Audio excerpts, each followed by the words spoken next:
Los dioses nunca murieron, solo cambiaron de nombre. Esto es mitología global, el despertar de los mitos del mundo.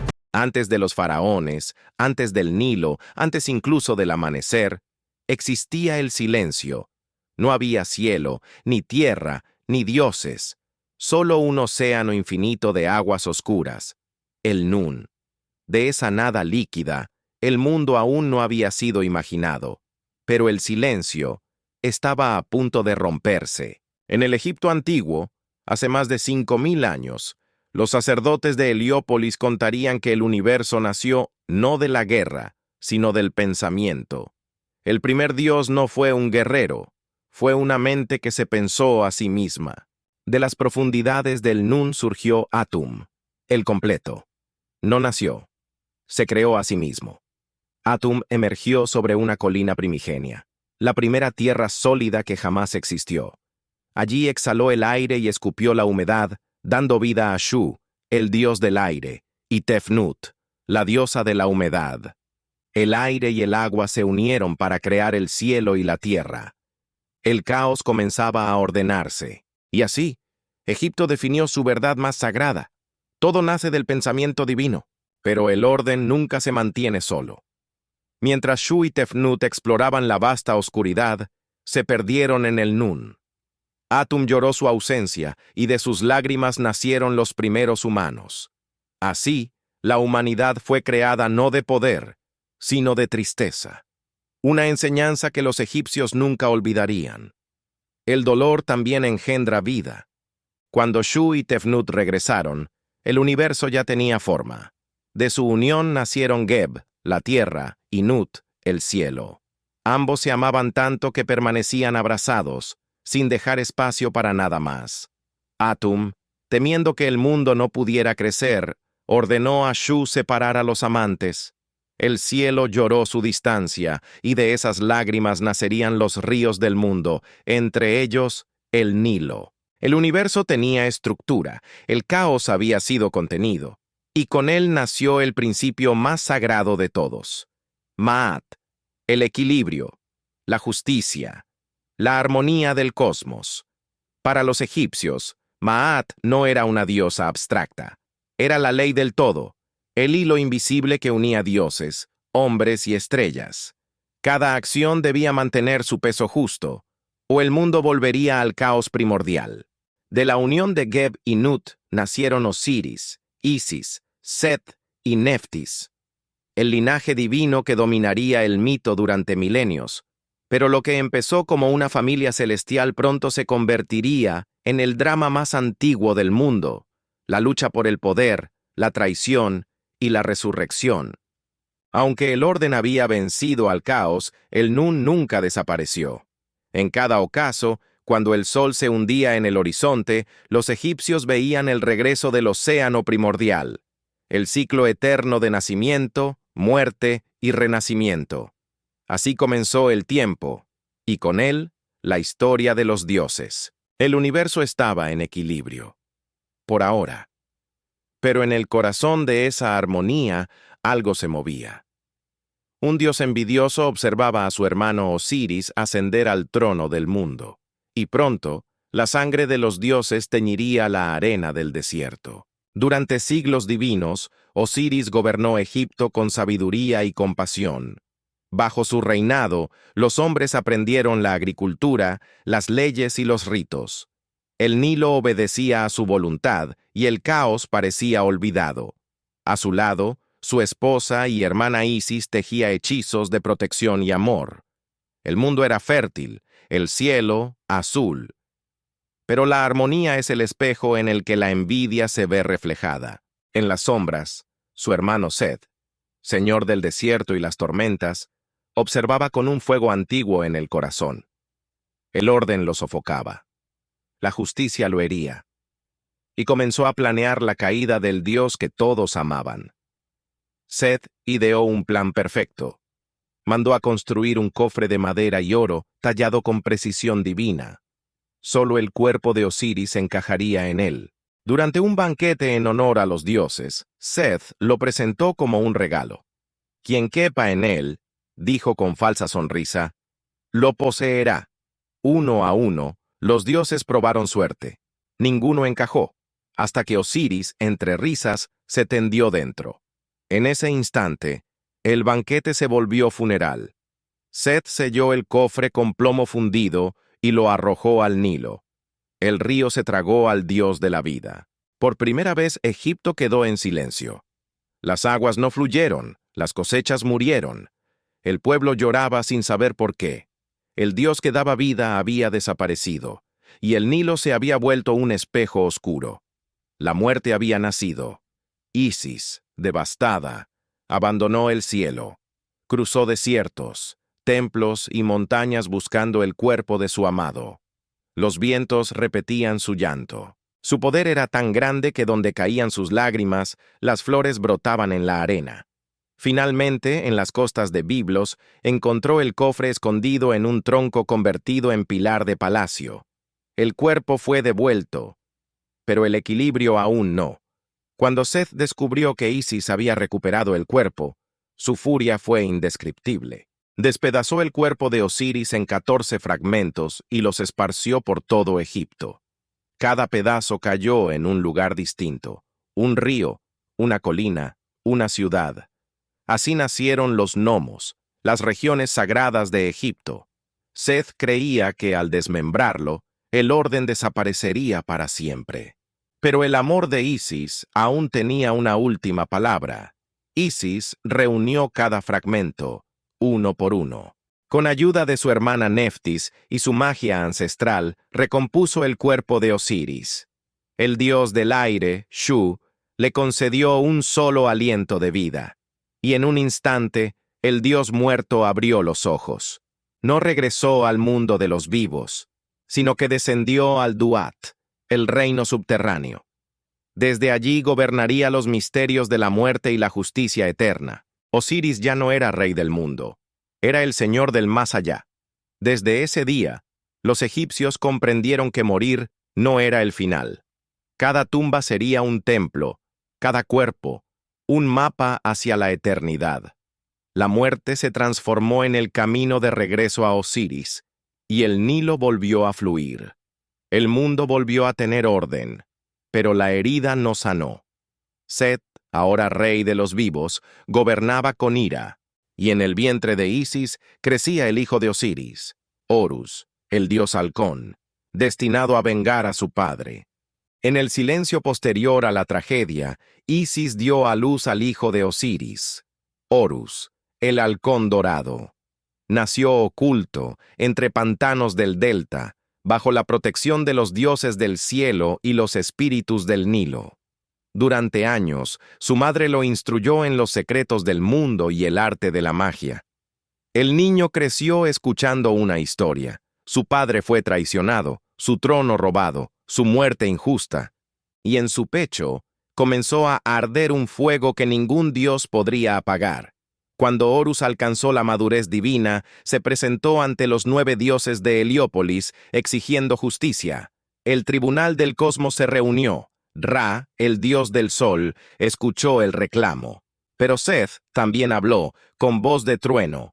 El trono me pertenece, porque soy la fuerza del desierto, la prueba de los dioses. El universo contuvo el aliento.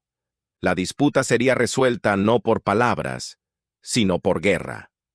El combate comenzó en los desiertos rojos, donde el Nilo no alcanza. Seth desató tormentas de arena, montado sobre bestias imposibles. Horus respondió desde el cielo, con alas que cortaban los rayos. Durante 80 años divinos, los 2 hermanos combatieron sin descanso. El aire se volvió fuego, el sol sangró, y el universo tembló bajo su furia. En uno de los combates, Set arrancó el ojo de Horus. El cielo se oscureció. Enterró en la arena. El cielo se oscureció, pero Tot, dios de la sabiduría, descendió con sus palabras sagradas y devolvió la luz al halcón. El ojo fue restaurado y convertido en símbolo de curación, poder y protección eterna. Los egipcios lo llamarían el Udyat. Cansados de la guerra, los dioses intentaron negociar la paz. Ra ofreció dividir Egipto, una mitad para Horus, otra para Set. Pero Isis, al ver a su hijo rendirse, disfrazó su corazón de fuego. Tramó un engaño para que Seth revelara su culpa. Cuando lo logró, los dioses vieron su verdadera naturaleza. Y Ra comprendió que el caos no podía reinar. El juicio final se llevó a cabo sobre las aguas sagradas. Los dioses del Nilo fueron testigos.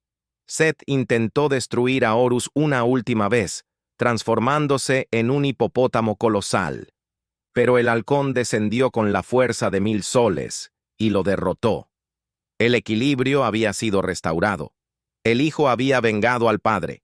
Ra coronó a Horus como rey de los vivos, heredero del trono de Egipto. Seth fue desterrado al desierto eterno, condenado a servir en la barca solar como protector del sol contra las fuerzas del caos. El ojo de Horus fue ofrecido a Osiris como símbolo de reconciliación entre el cielo y el inframundo. Así nació la monarquía divina. Cada faraón sería desde entonces el Horus viviente. La venganza estaba consumada, pero no la paz.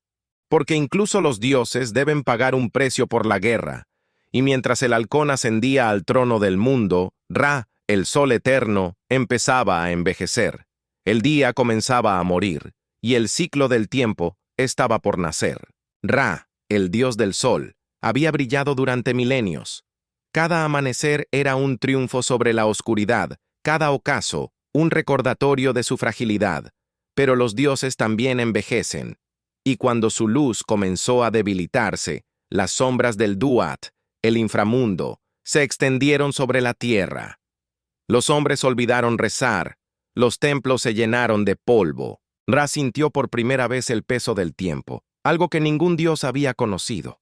Cuando el sol perdió su fuerza, los hombres se volvieron arrogantes, olvidaron a su creador. Ra, dolido, envió a su ojo, la diosa Sekhmet, a castigarlos.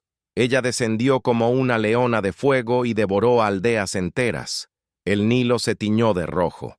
Solo cuando la furia amenazó con destruirlo todo, Ra la detuvo con astucia. Mandó llenar el río de cerveza teñida con óxido rojo. Sekhmet bebió y durmió. El castigo había terminado, pero la fe estaba quebrada. Cansado del mundo, Ra decidió retirarse al cielo. Subió sobre el dorso de la vaca celestial, Nut, y se alejó de los hombres. Desde entonces, el sol ya no caminó sobre la tierra, sino sobre el horizonte del firmamento.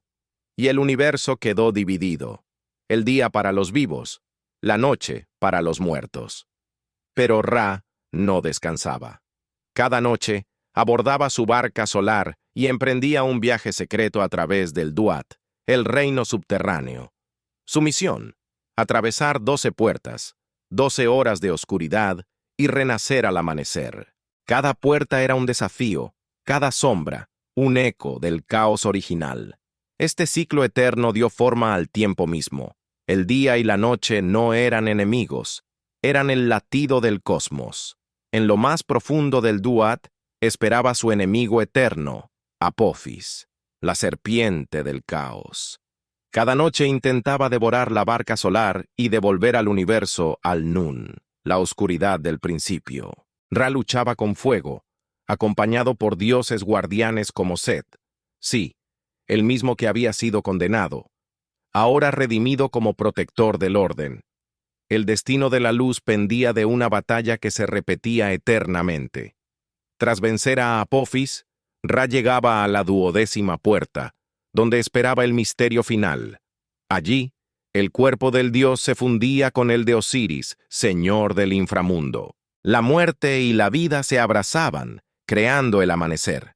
Y del vientre del inframundo nacía de nuevo el sol. Esa fusión sagrada fue el mayor secreto del Egipto antiguo, que el día no vence a la noche, la renueva. Con el primer rayo del alba, el cielo volvía a encenderse. El Nilo reflejaba el renacimiento divino.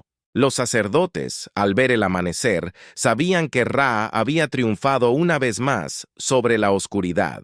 Y así, cada día era una nueva creación del universo.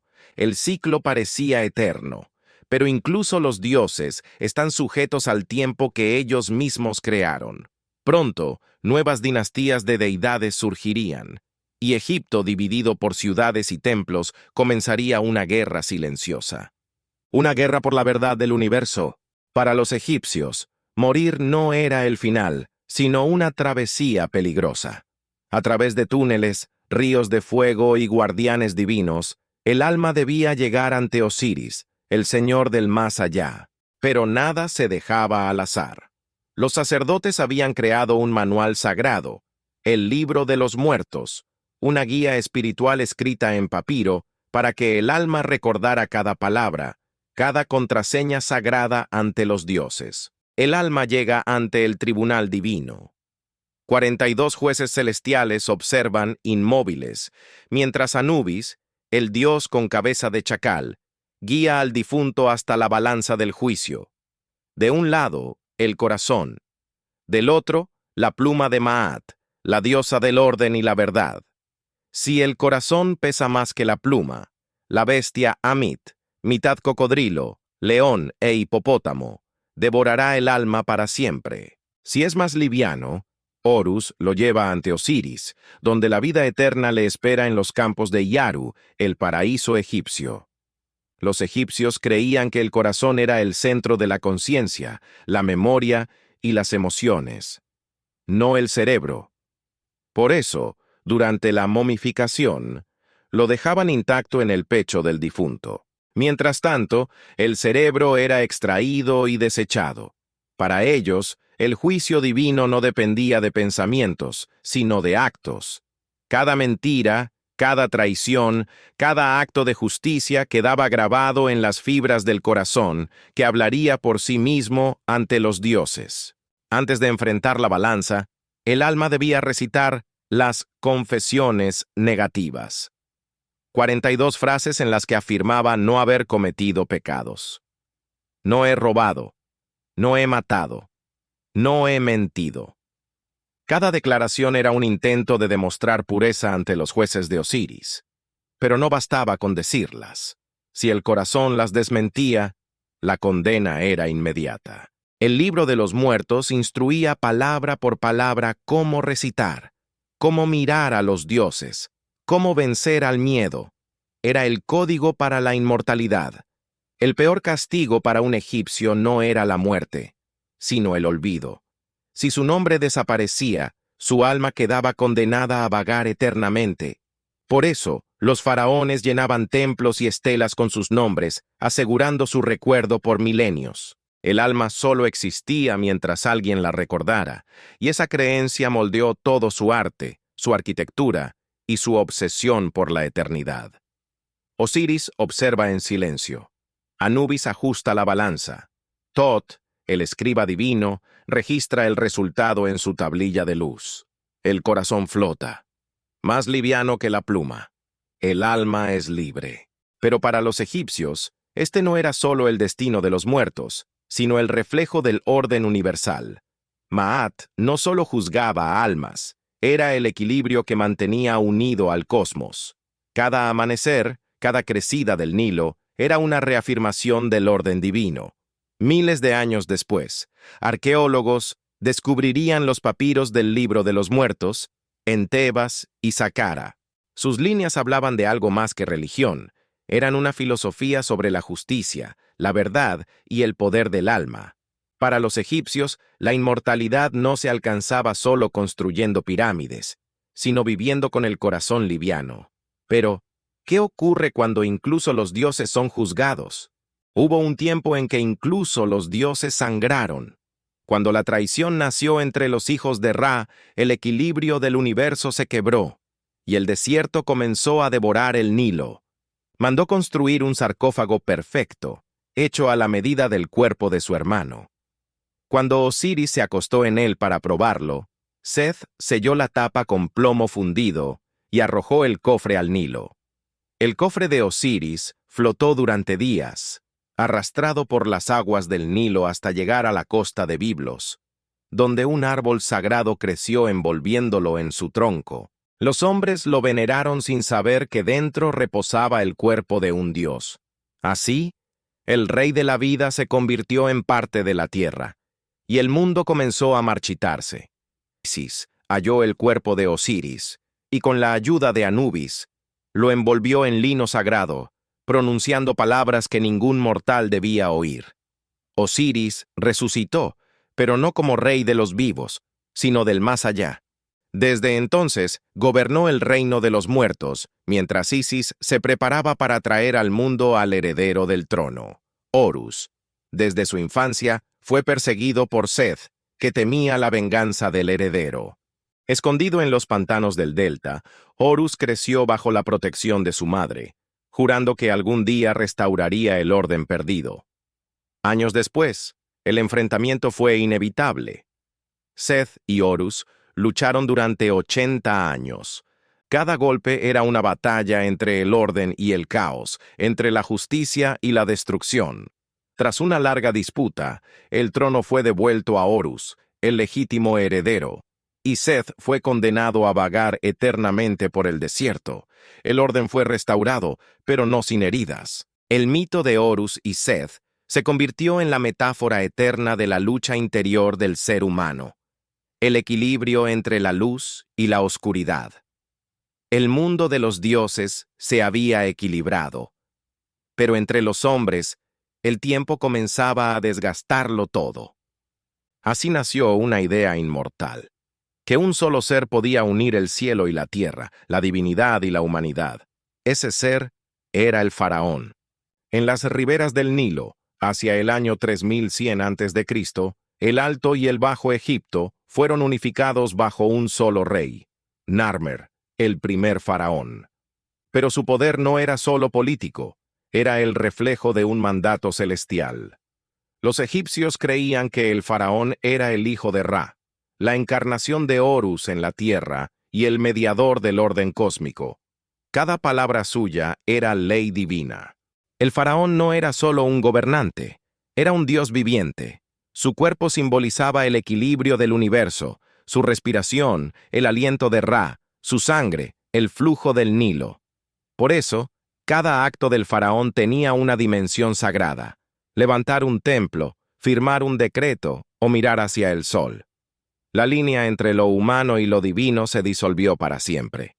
Los templos egipcios no eran lugares de reunión, sino casas de los dioses. Cada mañana los sacerdotes despertaban a la divinidad, le ofrecían comida, perfume y música, como si el dios habitara físicamente entre las columnas de piedra. El faraón, aunque ausente, era su representante supremo. Su imagen se repetía en muros, obeliscos y esfinges para que su poder nunca se apagara. La escritura jeroglífica era más que un lenguaje, era magia. Cada símbolo tenía poder, cada nombre, esencia. Los escribas eran guardianes del conocimiento sagrado, capaces de mantener el orden del cosmos a través de la palabra. En Egipto, escribir era un acto de creación divina, como el aliento con que Ra formó el mundo. Cada faraón vivía preparando su eternidad. Las pirámides eran más que tumbas. Eran máquinas espirituales, escaleras al cielo.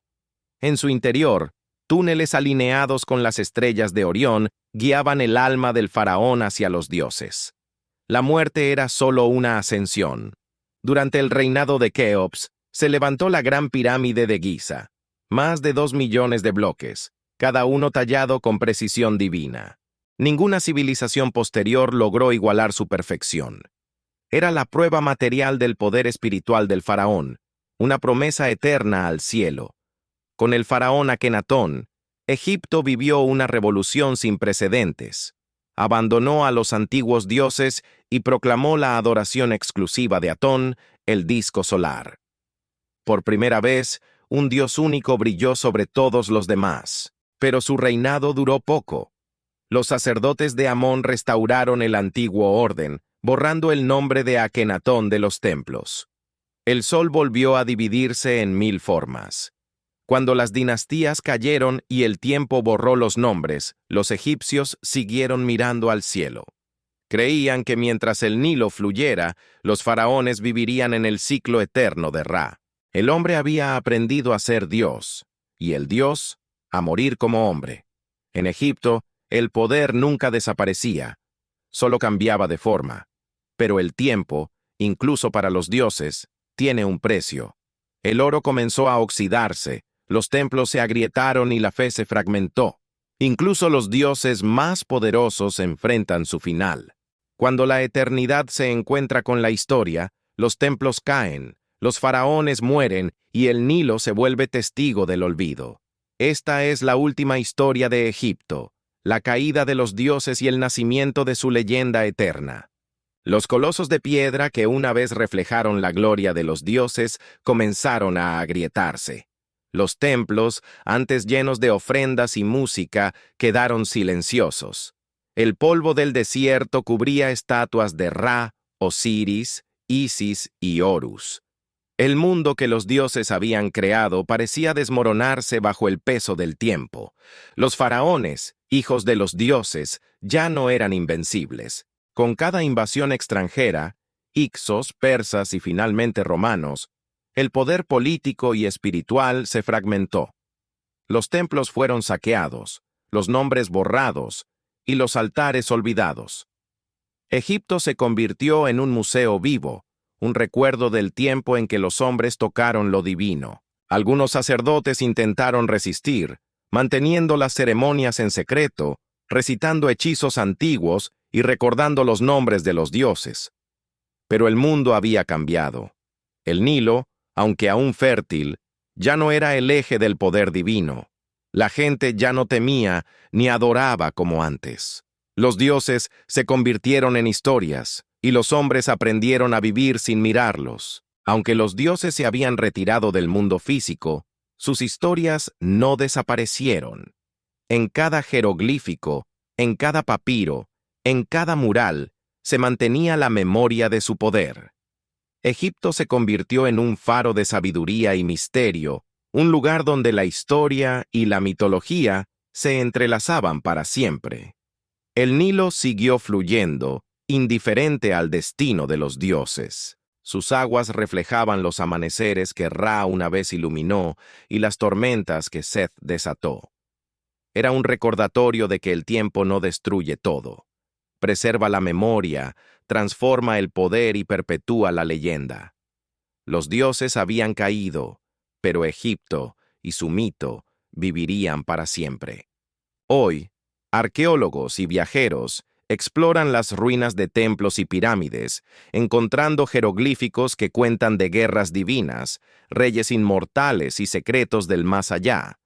Cada descubrimiento revive la voz de Osiris, la luz de Ra y la astucia de Isis. La mitología egipcia no terminó con la desaparición de los dioses.